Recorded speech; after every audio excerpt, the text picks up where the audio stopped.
Look at your hands. Feel the warmth of your skin, the pulse of blood through your veins, the weight of your breath. These are the undeniable markers of a living, breathing human being. You exist as a biological fact. But the moment you step outside your door, the moment you interact with the modern world, that biological fact becomes irrelevant. To the structures of power, you are not a human being. You are a ghost, a shadow, a string of alphanumeric characters recorded in a silicon brain. Let us begin with the most mundane object in your wallet. Your national ID, your social security card, your driver's license. We treat these plastic cards as sacred talismans. We believe they prove who we are. But have you ever stopped to ask, if you lost every piece of paper attached to your name tomorrow, would you cease to exist? The system would say yes. To the state, an undocumented human is a non-entity, a person who has no standing, no rights, and no voice. This is the great matrix of identity. For over 99% of human history, the idea of a state-issued identity number was not only non-existent, but unnecessary. The great empires of antiquity, the Romans, the Persians, the Han dynasty, managed millions of people without ever needing to assign a serial number to a newborn infant. In the old world, you were known by your bloodline, your community, and your character. Recognition was relational. If the village knew you, you existed. If your family claimed you, you had status. Then, something shifted. A silent revolution occurred at the turn of the 20th century. It wasn't a revolution of flags and cannons, but of ledgers and ink. Between 1890 and 1930, every industrialized nation on this planet, regardless of their language, their religion, or their political system, simultaneously adopted the exact same administrative architecture. They all moved to standardize the registration of life. Why? Why did the United States, Great Britain, France, Germany, and even the burgeoning Soviet Union all decide, within the same compressed historical window, that every human life must be indexed from the moment of its first breath? The official explanation is always the same: public health, infant mortality tracking, and social welfare. It sounds benevolent. It sounds like progress. But when has power ever expanded its reach purely out of the kindness of its heart? When has the state ever built a global net just to ensure you are healthy? The deeper you look into the archives, the more the public health narrative begins to crumble. You start to see the birth of a new kind of commerce. A commerce where the commodity is not gold, land, or oil. The commodity is the life force of the population itself. You were not registered so that you could be protected. You were registered so that you could be appraised. Think about the word register. In the legal dictionaries of the elite, it is derived from the Latin regis, meaning of the king. To register something is not to record it for your benefit. It is to surrender the title of that thing to the sovereign. When you register a car, you no longer hold the absolute title. The state does, and you are granted a certificate of registration to act as its keeper. What happens when you apply that logic to a child? What happens when a mother and father, unaware of the occult language of the law, sign a document that registers their newborn? They are unknowingly surrendering the legal title of that child to the great ledger of the state. And in that moment of registration, something strange happens. The human being is separated from the person. One is a living soul. The other is a corporate fiction. And only one of them is allowed to participate in the economy of the modern world. Now, let us descend into the labyrinth of legal grammar. If you have your ID or a utility bill nearby, look at your name. Look closely. Is it written as John Doe? Or is it written in all capital letters, John Doe? To the uninitiated, this seems like a trivial detail, a mere formatting choice for clarity. But in the world of law and admiralty, there are no accidents. Symbols are everything. In the ancient Roman legal system, there was a concept known as capitis diminutio. It literally means the diminution of status. There were 3 levels. Capitis diminutio minima occurred when a person's family status changed. Capitis diminutio media happened when one lost their rights of citizenship but kept their liberty.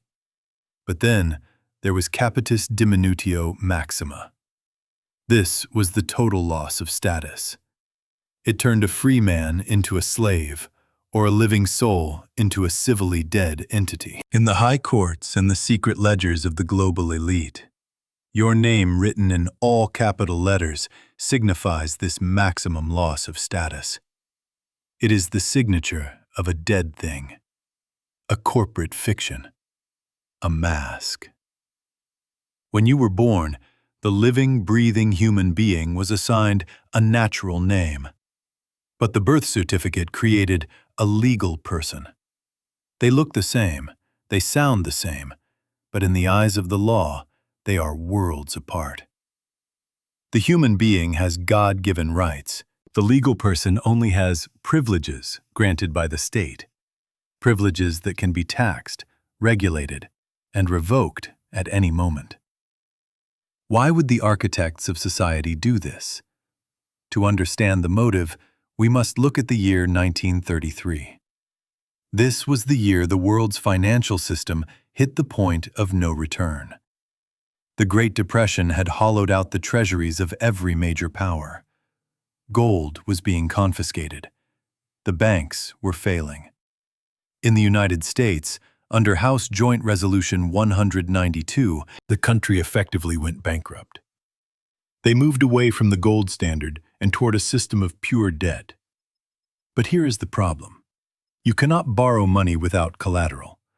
If the gold is gone, what is left to back the billions of dollars being printed to save the system? The answer was you. On April 5, 1933, Executive Order 6102 forbade the hoarding of gold coin and bullion. But the real gold was the productive capacity of the people. By universalizing the birth registration system, the state was able to create a bond for every citizen. Your birth certificate is not a record of birth, it is a warehouse receipt. It is a security instrument. Every time a child is registered, a new person is birthed into the financial system. This person is assigned a value based on their projected lifetime earnings, their potential for labor, and the taxes they will pay until the day they die. This person is then bundled with thousands of others into a massive financial bond and traded on the global market. You are the collateral for the national debt. The state borrows money from central banks using your future labor as the guarantee. This is why the Social Security number is so vital. It is not for your benefit. It is a tracking number for a stock. It is the serial number on a unit of human capital. The person in all caps, that corporate phantom, is the one who carries the debt. It is the one who owes the taxes. It is the one who must follow the thousands of statutes and codes. And because you have been trained since birth to believe that you are that person, you willingly step into the cage. You accept the liability. You pay the interest on a debt you never signed for, representing a corporation you didn't know you owned. But the rabbit hole goes even deeper. It goes back to the water. It goes back to the moment you were delivered at the dock. To understand why the system treats you as an object, we must leave the solid ground of common sense and look toward the deep ocean. There is a secret they never teach in law school. two distinct types of law operate simultaneously. One is the law of the land, common law, the law of free men based on morality and tangible harm. The other is the law of the sea, Maritime Admiralty Law, the law of commercial entities, ships, and cargo. Look closely at the language we use every day in the medical and legal systems. When a mother is about to give birth, she is taken to a delivery room. In maritime terms, delivery is the offloading of goods from a vessel. You are born through a birth canal, phonetically identical to a ship's berth. When the child emerges, it is considered a product that has docked under the supervision of a doctor. Why does this terminology persist? Because in the eyes of the system, you are not a spiritual being entering a physical world. You are a shipment arriving at a port of the nation's economy. Any cargo that arrives at a port without a clear sovereign owner is claimed by the port authority, the state. Now, we must look at the year 1666 in the wake of the Great Fire of London. The British Parliament passed a strange piece of legislation, the Cestui Que Vie Act. This law was designed to handle the massive disappearance of people in fires or at sea. It stated that if an individual vanished and could not prove they were alive within 7 years, they were declared legally dead. Their entire estate and rights were then moved into a trust managed by the state. The modern system has borrowed this exact logic to design your existence. When you are born, the state creates an original record, the certificate of live birth. But they do not give that original to your parents.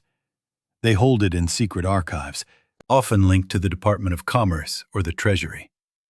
Instead, they issue you a birth certificate, which is, in legal reality, a copy of a warehouse receipt or a title of interest. Because you never stand before a court to declare your own sovereignty as a living soul, the system presumes you are lost at sea under the logic of the Cestui Que Vie Act. You are treated as legally dead from the moment you are in the cradle.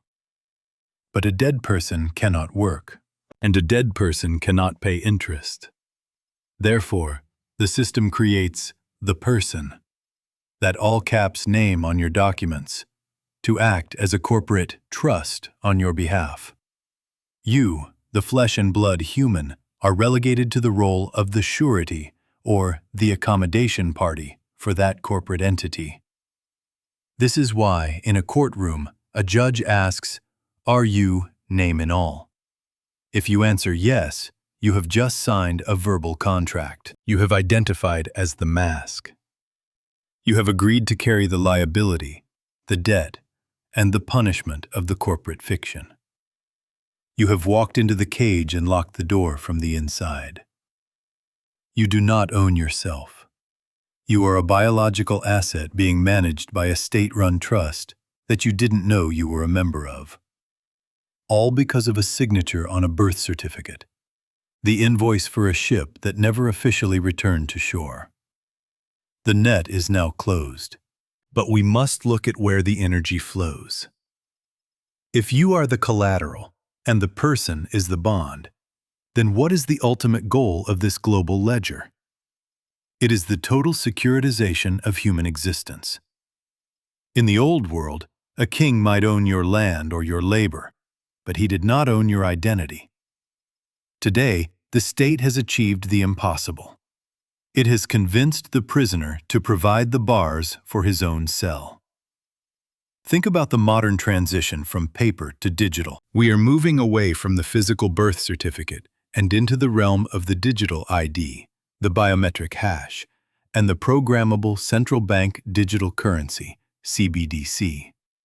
This is not just a convenience. This is the final upgrade of the tracking system. If the paper birth certificate was a warehouse receipt, the digital ID is a real-time GPS tracker for your economic soul. When your identity is fully digitized and linked to a social credit score or a programmable currency, The legal person becomes a programmable slave. The system can turn you off with a single keystroke. If the corporate entity known as your name in all caps violates a statute, fails to pay a fine, or expresses an unauthorized opinion, the access to the trust is frozen. The human being still breathes, but the legal phantom is paralyzed. And in a world built for phantoms, the human being will soon starve. Why the silence? Why is this not the headline of every newspaper? Because the system's greatest defense is its own complexity. It buries the truth in thousands of pages of legalese, maritime codes, and administrative statutes. It hides the theft behind the mask of public safety and national security. They want you to believe that questioning the number is an act of insanity rather than an act of awakening. But consider this. Why does the state react with such extreme prejudice when a man attempts to deregister? Why is it nearly impossible to exist in the modern world without that number? Because the departure of a single soul from the ledger is a loss of capital. You are a unit of energy. When you withdraw your consent, when you stop identifying as the corporate fiction, the bond loses its value. If enough people realize that the mask is not the man, the entire global financial architecture, built on the backs of these numbered phantoms, would collapse under the weight of its own fraud. We are living in a world of civil dead. We walk, we talk, we consume. But in the eyes of the law, we are merely administrators of a bankrupt estate. We spend our lives working jobs we hate to pay off debts incurred by a corporate entity we didn't know we were representing. We are the executors of our own enslavement. So, where is the exit? The exit is not in a revolution of violence, for violence only feeds the machine's need for control. The exit is in the mind. It begins with the realization that you are not the name. You are not the number. You are not the person registered at the dock. The next time you sign a document, look at the name. See the all caps for what it is, a corporate title. Understand that your signature is a contract. The moment you begin to distinguish between the living soul and the legal mask, the magic of the state begins to lose its power. We were enrolled in this system before we could speak. We were branded before we could think. But the contract of the Cestui Que Vie requires a presumption of death. The moment you stand up and prove, through your actions, your awareness, and your refusal to play the role of the debtor, that you are alive, the presumption fails. The system wants you to be a number because numbers are easy to manage. They are easy to harvest. They are easy to erase. But a living man? A living woman with a sovereign soul? That is an anomaly. That is a threat. That is the only thing the Great Ledger cannot account for. You are the only asset they can never truly own, as long as you remember who you are. The document proves your legal existence, but your breath proves your divine right. Do not mistake the receipt for the treasure. Do not mistake the mask for the man. The archive is open. The numbers are fading. It is time to step off the ship and back onto the land.